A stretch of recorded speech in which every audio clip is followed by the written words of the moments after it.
Hello दोस्तों। UPPSC द्वारा Uttar Pradesh RO ARO की भर्ती बहुत जल्द कराई जाएगी।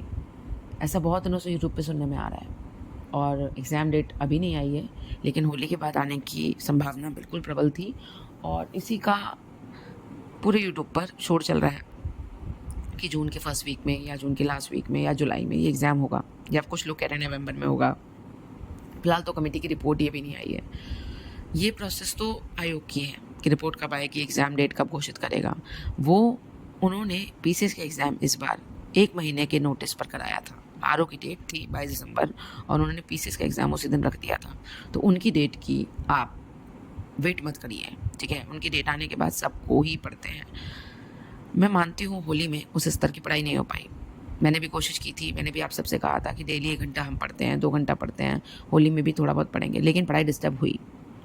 और ख़ास तौर से उन लोगों की ज़्यादा डिस्टर्ब हुई जिनके घर में उनके ऊपर थोड़ी ज़िम्मेदारियाँ हैं। जैसे हो सकता है हाउसवाइफ हो सकता है जॉब के बाद घर में आए हो या जॉब में हो या कुछ भी हो, या जो पूरी तरह से जो सिर्फ पढ़ ही रहे थे और कुछ काम भी नहीं करते हैं, उनकी भी पढ़ाई डिस्टर्ब हुई। क्योंकि त्यौहार है तो चीज़ें डिस्टर्ब होती हैं।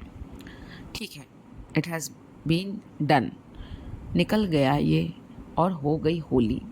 अब क्या? अब इतना जान लो कि ये एग्ज़ाम उस दिन, जिस दिन डेट आ जाएगी इस एग्ज़ाम की और हमें पता चलेगा कि अब हमारा एग्ज़ाम होने वाला है, उस दिन से टारगेट 1 सारे शेड्यूल बनना शुरू हो जाएंगे सबके।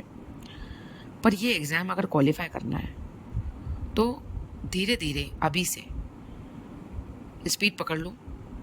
और गाड़ी कभी भी स्टेशन पे आए, तुम तैयार होने चाहिए, तुम्हारा सामान तुम्हारे साथ होना चाहिए ताकि तुम गाड़ी में बैठ सको। ऐसा ना हो कि ट्रेन स्टेशन पर आ जाए और तुम्हारे सामान तुम्हारे साथ ही ना हो और तुम कैसे जाओगे ट्रेन में, ये सोचो। इस उदाहरण से समझो। तो ट्रेन स्टेशन पे कितना भी लेट आए कोई दिक्कत नहीं, पर अपनी तैयारी के साथ स्टेशन पे पहुंचो ताकि इस एग्ज़ाम में क्वालिफाई हो सको। ये वैकेंसी बहुत दिन बाद आई है, इसके बाद फिर कब आएगी पता नहीं। अगले साल फिर भी आ सकती है, कितनी आएगी ये भी नहीं पता। इस बार अच्छी खासी वैकेंसी है। पीसीएस में जिनका नहीं हुआ उनके लिए भी अच्छा चांस है। पीसीएस का मेंस होगा, वो लोग शायद इस परीक्षा को उतने अच्छे से तैयार नहीं कर पाएंगे, ये भी एक अपॉर्चुनिटी है। दूसरी चीज़ ये भी है कि इसके जस्ट बाद अक्टूबर में पीसीएस प्री होगा, तो तुम इस तैयारी में भाग तो नहीं सकते ना। मतलब दोनों का पैटर्न प्री का तो सेम ही है, सिर्फ हिंदी अलग से पढ़नी है। तो किसी भी तरीके से तैयारी करके इस एग्ज़ाम को क्वालिफाई करो। जॉब ले लो एक बार।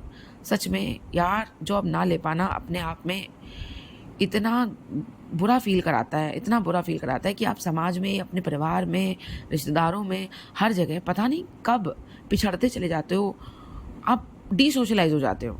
अनसोशलाइज़, डिसोशलाइज़, जो भी वर्ड यूज़ होता है वो यूज़ कर लो, असामाजिक हो जाते हो।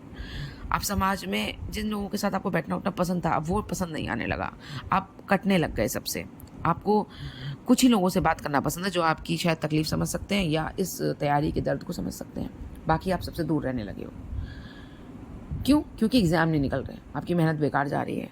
और वो सारी सेइंग जो आज तक सुनी थी, पढ़ी थी कि हम पढ़ते हैं तो मेहनत का फल मिलता है, वो सारी सब बेकार जाती हुई दिखती हैं। तो अंदर ही अंदर हताशा, निराशा आती जाती है। कब तक हताशा, निराशा लेके बैठे रहेंगे?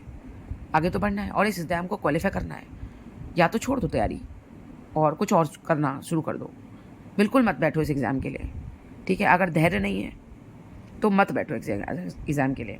लेकिन अगर ये परीक्षा तुम्हारा उद्देश्य था और तुम्हें ये परीक्षा और पीसीएस की परीक्षा दोनों में से कोई भी परीक्षा पास करके सेटल डाउन होना है, आरओ के बाद भी पीसीएस की तैयारी शुरू करती रहनी है, एक जॉब बहुत ज़रूरी है और एक अच्छी रेपुटेड जॉब, तो आरओ भी अच्छी अपॉर्चुनिटी है। दोनों ही एग्ज़ाम की तैयारी के लिए आपको धैर्य के साथ बने रहना है इस तैयारी में और फुल डेडिकेशन के साथ 100% अपना देना होगा, तभी ये एग्ज़ाम निकलेगा। तो आइए मिलके, जब तक एक एग्ज़ाम नहीं हो जाते, हम अपना प्रतिदिन, प्रति घंटा अपना 100% देते हैं ताकि इस एग्ज़ाम को के दिन हमें ये रिग्रेट ना हो कि हमने कुछ अच्छा नहीं किया था या हम कुछ अच्छा नहीं कर पाए थे। हमारे मन में एक कसक ना रह जाए, इतनी सी भी कसक नहीं रहनी चाहिए कि हमने मेहनत नहीं की थी। इसीलिए जी तोड़ मेहनत कर दो एक एग्ज़ाम को पाने के लिए। एक एग्ज़ाम है, कैसे नहीं निकलेगा? निकलता इंसानों का ही है। और हम में से कितने बच्चे हैं जिनका एग्ज़ाम ये निकलेगा? वैकेंसी पे पोस्टेड बच्चे ही होंगे, उनका कैसे हो जा रहा है, हमारा क्यों नहीं हो पा रहा? तो किसी भी तरीके से या तो इस लाइन को, इस तैयारी को छोड़ के इस मानसिक प्रेशर से दूर हट जाओ, बिल्कुल छोड़ दो इसको और कुछ भी करने लग जाओ लाइफ में, जो भी करना चाहते हो। और अगर इस तैयारी में किताबों के साथ हो तो 100% के साथ पढ़ना, नहीं तो पढ़ना बंद कर देना।